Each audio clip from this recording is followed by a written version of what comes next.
I guess we call it second. Fabrics in the back.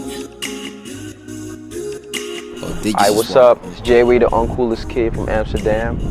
Checking out Theorematic. I just did a show in the UK, hotel, flight, food, everything got paid. Man, I pinched myself. I was like, no way, didn't the dudes already knew my name, only got one shot. Well, music, me rapping, like the first show I ever did was in church. So the first show I did was in church, and my main focus was church people. And as I grew, I just felt like, you know, just expanding as far as my message. And I still take the core elements of, like, you know, what I've learned in church and, you know, put that in my music as far as message. And it's like the fundament of my music, for real. So fire, I'm gasoline. I don't sound the same cause I pass on lean. Never curse, I'm a virgin, never have no queens. I come in peace at least, till all of you retweet my ego. Or wait, not the transition was kind of hard because you go from, like, you know, just having a, let's say, safe environment into going to all these clubs, like, you know, your clothing, like, smelling like smoke and all that type stuff and all this, like, you know, the heathen lifestyle. But the fans reacted. It was mixed feelings because, like, you know, the church, the fans started in church. Like my fan base started in church, so them seeing that I'm doing venues outside of the church would, for them, like, raise questions. And you would see that in, like, YouTube comments, like J-Way's deviating from the church and that type stuff. But as time will progress, people start to, like, appreciate the reach that I have, you know, like, you know, it's about, like, getting the message outside of the church. So I think, like, the fan base is growing, it's maturing. When the number 2, I'm not invited to their circle. Rap version of Urkel, shocking their system. The rap version of Virgil. This game is so pathetic, but I don't care really. Man, I was a huge fan of pop music. But my dad is a DJ, and he'd, like, you know, play all types of music, like from hip hop to reggae, dance hall, you know, new jack and all that type stuff. So it's really him introducing me to hip hop. And I remember listening to Naughty by Nature for the first time. I think I was 5 years old, and totally blown away.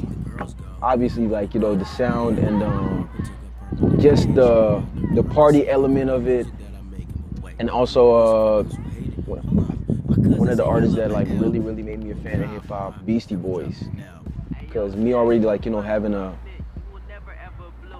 like, you know, a heart for, like, you know, the pop music slash hardcore music, hardcore rock music, and them blending that with hip hop was, like, you know, just insane to me. So.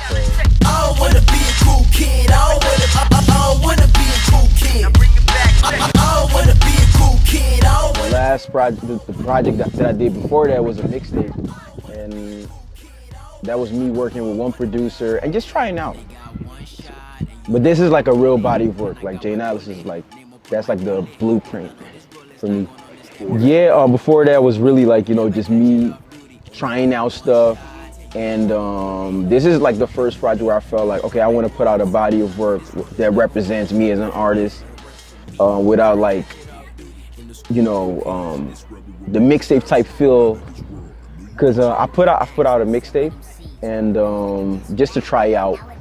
But this EP was really, like, you know, me working with different producers. And I don't really know the purpose of this life. Every day feel like a mental suicide.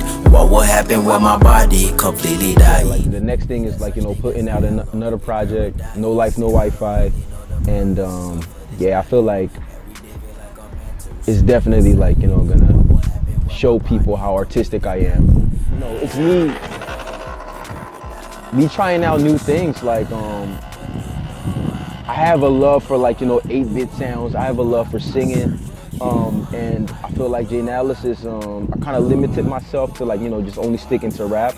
So yeah, I'm trying out some stuff on No Life, No Wi-Fi that I didn't, like, you know, try on J-Analysis. So. I don't know why, know why. I don't believe in rules or any regulations. I'm living for the moment. 3 months ago, we went to Ghana to shoot a video there.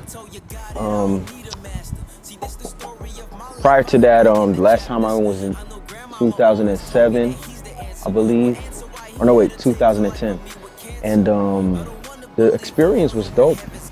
Just, you know, this time, like, you know, me going back, it's family, like, back then, none of them like knew that I was making music, but now like everybody has Facebook and Instagram and all that type of stuff, so they're following me and you know, catching up with the stuff that I do. So I came back and like I kind of felt like a hero. So me just being back, I just feel this pressure of like, you know, family watching me and like, you know, expecting me to like, you know, make moves. So it's, I guess, healthy, but definitely motivation. I search but can't find. I don't know why. Know why, know why, know why. I feel so alive, but don't know why. Know why, know why, know why. I search but can't find. I don't know why. Know why, know why, know why. I'm paranoid and I feel a void. Feel like I got the answer, but still I'm trying to avoid.